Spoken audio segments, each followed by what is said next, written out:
Hi boys and girls, welcome back. It is time for the Mouse and Motorcycle. We are on chapter 9 already, page 104. Grab your books and get ready to follow along. It was a sad night for Ralph, a sad and lonely night.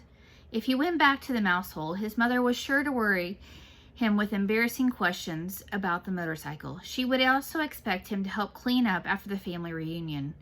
If he took off his crash helmet, he could squeeze under the door and explore the hall on foot, but he could not bear to part with the helmet, and anyway, he had no desire to travel by foot, where he had once ridden with such noise and speed. Ralph scurried through the shadows on the floor to the curtain, which he climbed to the windowsill. There he sat, huddled and alone, staring out into the night, listening to the sounds of the bats as they jerked and zigzagged from the eaves of the hotel. Through the pines and back again. Around the window, the leaves of the Virginia creeper vine shifted in the breeze. And down in the lobby, a clock struck midnight. An owl slid silently through the night across the clearing of the parking lot from one pine to another. Ralph could remember a time when he had envied bats and owls and their ability to fly, but that was before he had experienced the speed and the power of a motorcycle. Early in the morning, the smell of bacon drifting up from the kitchen brought back all of Ralph's dreams of the ground floor.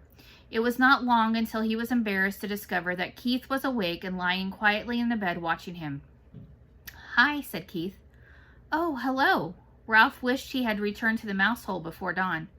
"Well, I guess it's about time for me to go home to bed." Keith sat up. "Don't go yet. Wait until my folks get up." Ralph leaped to the floor. "I didn't think you would want to talk to me after I lost your motorcycle." "I may never have another chance to talk to a mouse." Ralph was flattered. It had never occurred to him that a boy would consider talking to a mouse anything special. "What would you like for breakfast?" asked Keith. "You mean we still get room service? After what I did?" "Sure." Keith pulled his knees up under his chin and wrapped his arms around his legs. "You mean you aren't mad at me anymore?" asked Ralph. I guess you might say I'm mad,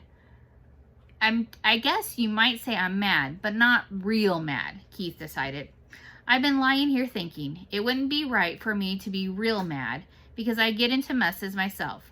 My mom and dad tell me I don't stop to use my head." Ralph nodded. "I guess that's my trouble too. I don't stop to use my head." "They say I'm in too much of a hurry," said Keith. "They say I don't want to take time to learn to do things properly." Ralph nodded again. He understood. If he had waited until he had learned to ride the motorcycle, he would never have ridden off the bedside table into the wastebasket. "I'll never forget the first time I rode a bicycle with the handbrakes," reminisced Keith. "I took right off down a hill. I had always ridden bicycles with foot brakes, and when I got going too fast, I tried to put on the foot brake, only there weren't any." "What happened?" Ralph asked, fascinated. "By the time I remembered to use the handbrakes, I hit a tree and took an awful spill." Somehow the story made Ralph feel better. He was not the only one who got into trouble. "The hard part is," continued Keith, "I am in a hurry. I don't want to do kid things. I want to do big things, real things. I want to grow up." "You look pretty grown up to me," said Ralph. "Maybe to a mouse," conceded Keith. "But I want to look grown up. I want to look grown up to grown-ups."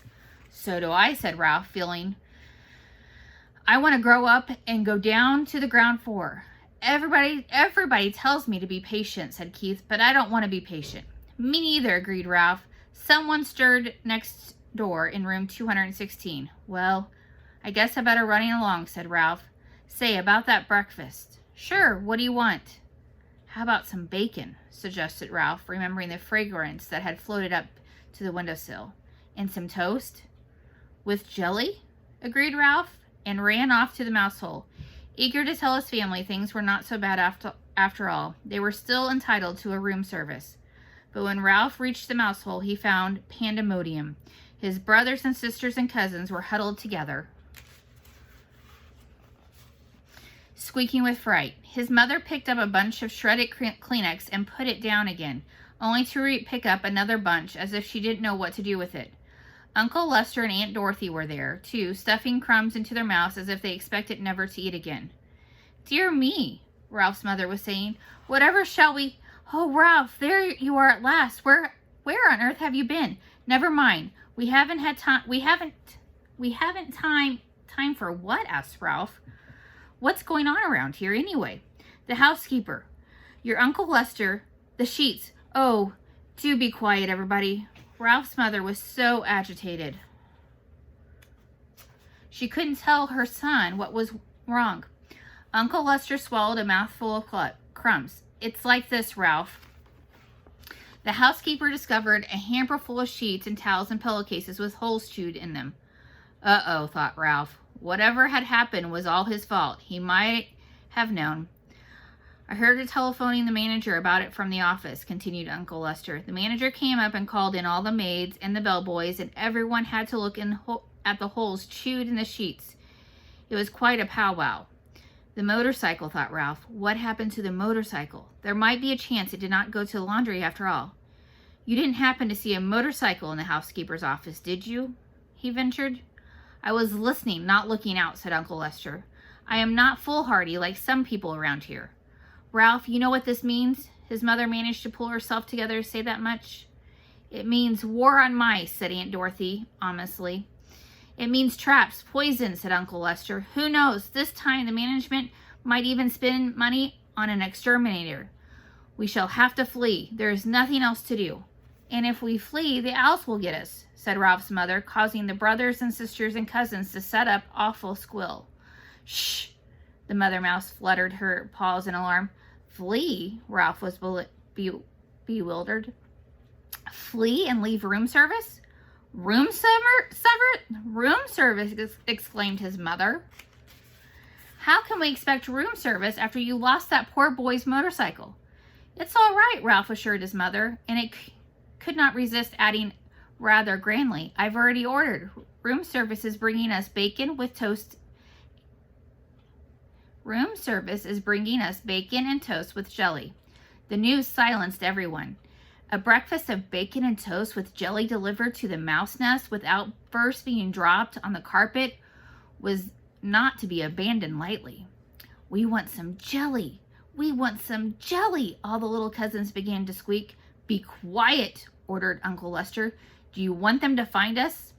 Ralph knew that no matter what the others chose to do, he was not going to flee from the hotel. Not until he found out what happened to the motorcycle. He was very sure of this, and all at once he felt calm and clear-headed as he had never felt before. He knew exactly what his family should do. Be quiet, everybody, Ralph ordered, standing up straight so all of his relatives could see him. I will tell you what we're going to do. See here, Ralph, interrupted Uncle Lester. You are pretty young to be giving orders to your elders. Now, Lester, said Aunt Dorothy, let's listen to Ralph. After all, he has our food brought up by room service. No one else in the history of the family has managed that. This silenced Uncle Lester, and Ralph was allowed to continue. What we should do is keep quiet for a few days. Here, he looked down at his little cousins, who were once in their lives were not squeaking. I will arrange for room service to bring our meals so we won't have to go scrabbling around in the woodwork or scrounging around in the rooms. That way we won't be tempted to taste any poisoned food or go near any traps. And if the management doesn't see or hear of any of us for a few days, they will forget about us. They always do. Now, just a minute, said Uncle Lester. This boy won't be here long. You know how it is with people. Here today, gone tomorrow. Ralph had the answer. This is only Sunday. He will be here until Tuesday because Monday is the 4th of July, and his father said he wouldn't drive in the holiday weekend traffic. He always brings us plenty, and if we don't stuff ourselves, we can save enough to last until the management forgets us. Uncle Lester nodded thoughtfully. That seems like a sound idea. Yes, but Ralph, there is one thing that worries me, said his mother. How are we going to tip room service? When people have a waiter bring food to the room, they always give him a coin or two for his service. We haven't any money. Ralph had not thought of this. If we're going to continue to accept room service, we must do the right thing, insisted his mother. Don't worry, I'll think of something, promised Ralph in a grand way he had acquired since he had ordered a meal sent up the mouse nest. All right, boys and girls, that is the end of today. We will start again on Monday on chapter 10. Have a great day, boys and girls.